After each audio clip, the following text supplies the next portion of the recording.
Hello sa mga followers ko dito sa Facebook, sa TikTok, sa YouTube channel ko, sa Threads account ko, tsaka sa X account ko. Guys, nandito ko. I'm here now sa oldest Chinatown ng Canada.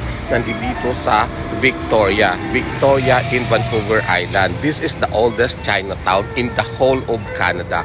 Ito ang kauna-unahang Chinatown na itinatag nila.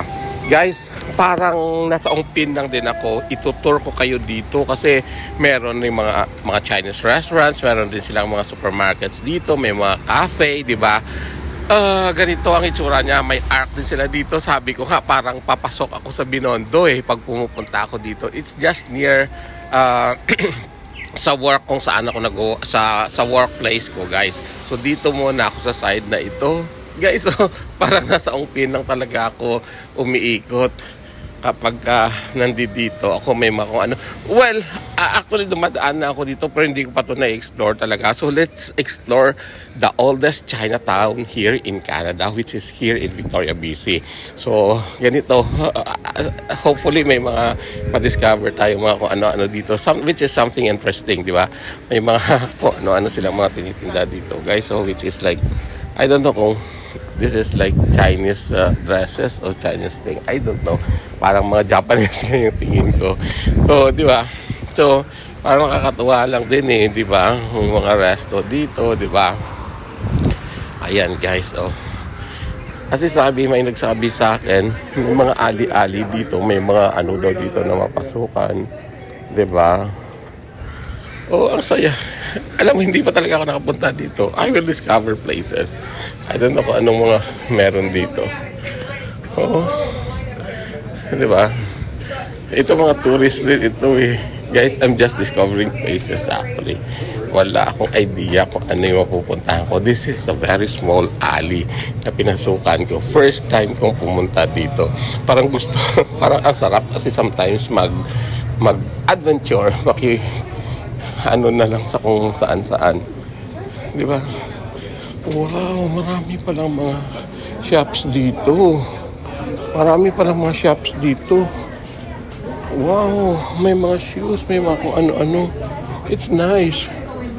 Tapos kung ano-ano mga souvenir items inside. Napakaliit ng alley na ito.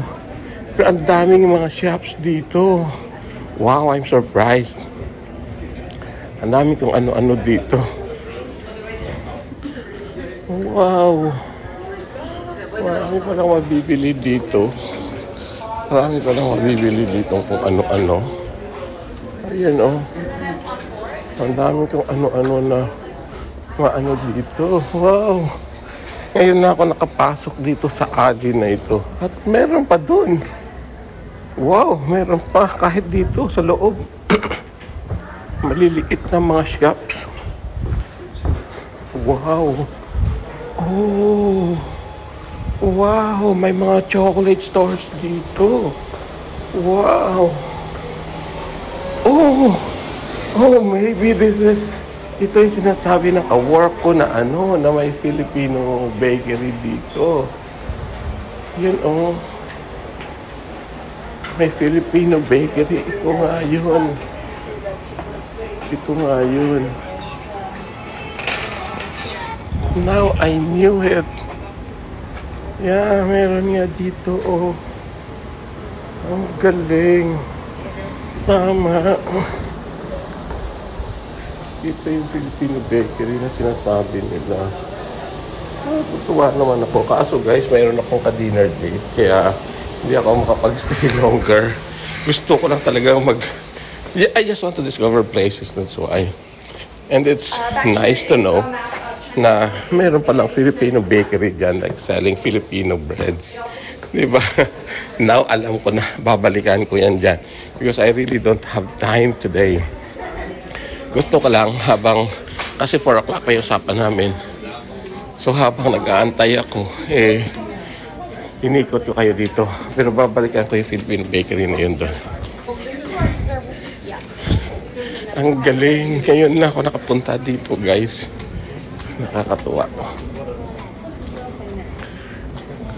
Parang takot niya sana pumasok kasi napakaliit talaga, guys, ng alley. Napakaliit talaga ng daanan. So I don't know, may 1 meter lang ba ito? Look at that, oh. Ang dami palang sikreto dito ng Chinatown na ito. Awakening Chinatown in Victoria's Historic Chinatown. See guys, oh yun, na-discover ko na yung bakery na yun. Tapos dito kung ano-ano rin, mga shops. Ang ganda naman kung ano-ano nila, oh. May mga ganyan na ako. Ang galing, di ba? Pero guys, sa totoo lang, if I'm gonna compare like Victoria Chinatown or Canada's the oldest Chinatown in Victoria, which is in Victoria, and then if I'm gonna compare that to our own sa may Pilipinas, which is tawag dito, yung sa Ungpin. Mas gusto ko dyan sa Ungpin, guys. Mas maraming restaurant. Ay, meron pa. May mga theater alleys, ibig sabihin may theater doon. So ganito lang siya guys, kaiksi. Almost dito na ako. So hindi siya ganun kahaba, unlike dun sa may Manila na from Binondo to Santa Cruz. Diba? Dito ganun lang. So mahilig lang sila mag-titi guys, yung mga puti dyan. Mahilig lang sila mag-chill outside. So ganun lang. So, lilipat ako sa kabila, guys. Ha? Lilipat ako sa kabila para ma-explore natin yung mga lugar dito. Diba? Kasi iba naman yung mai-offer ng other side. Let's see. Kung anong meron dito, i-discover lang natin. Kahit lang manonood sa mga videos ko kasi masyadong mahaba. Kasi kung iiksian ko naman, paano ko naman magipakita sa inyo yung mga kasuluk-sulukan dito, diba? Oh, let's see. Ang galing. So, may mga China wares din sila dito. Oh. Mga ganyan-ganyan. May mga kung ano-ano rin silang mga tininda dito. Let's see. Pasok tayo para malaman natin anong meron dito sa loob. Mga charms din sila. Oh, look at that. Kung ano-ano rin mga charms kung meron sila dito. Mga ganito rin sila dito. I love this. Yan yung mga kung ano-ano silang pampagood luck rin dito. For me, mas mura pa nga sa atin. Hello. Ang ganda. Dati mahilig ako sa mga ganito eh. Pero nagbabago. May mga samurai pa sila dito. Kung ano-ano rin mga pang good luck charms. Ang galing. Hello.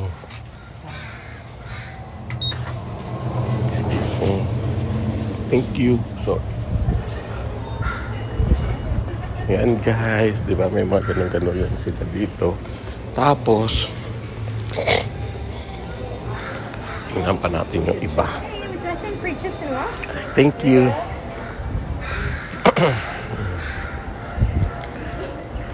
O ano-ano rin talaga guys, yung mga nandito eh. Oh, ito yung supermarket dito na puro sabi ko mas okay pa yun, mas marami pang paninda. Mas marami pang paninda doon sa may Ungpin. Ayan, parang may mga paninda rin sila dito na ala Divisoria style guys. So, may mga luya, cucumber, may mga labanos, may mga carrots, may kamote, may tomatoes, taro, di ba? O gabi, guys, kung ano-ano rin dito. Yung papaninda nila, look at that, di ba? Papaya. Let's go inside para makita natin kung ano meron dito, di ba?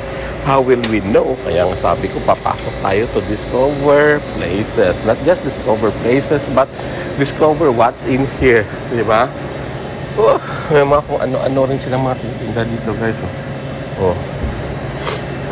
Yeah, may maling. See, may maling dito. May maling.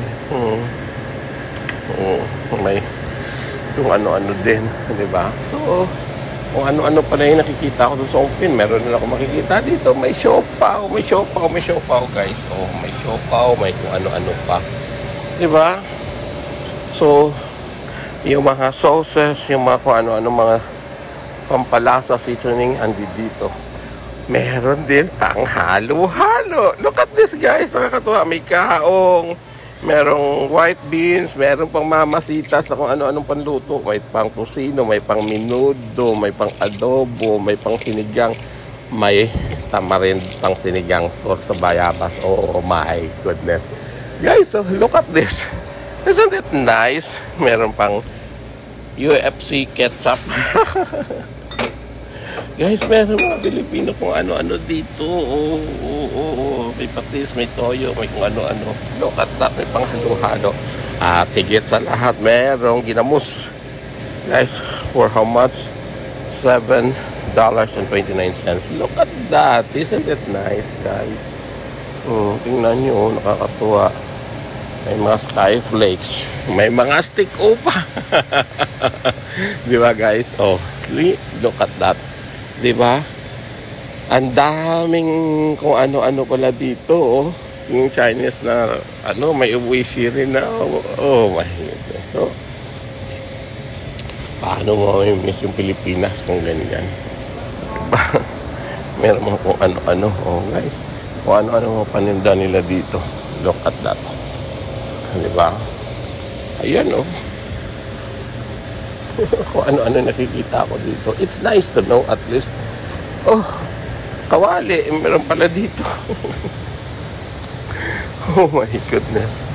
Oh, meron yung mga frozen foods dito. Diba? Meron din mga mga noodles, o kung ano-ano, sago. Oh, halos lahat naman pala. May pilit, may glutinous rice din dito, may malagkit. Oh, see that, guys? Oh, see? Nakakatuwa naman, di ba? Oh. Ano-ano na yung nakikita ko dito. Excuse me. Thank you. Oh, meron pang tanglad dito. Oh. May tanglad. Oh my goodness. Saging. Sibuyas, dahon. Oh, lahat na rin. Hindi dito. Kakatuwa naman. Diba? May kung ano-ano mga souvenir items din.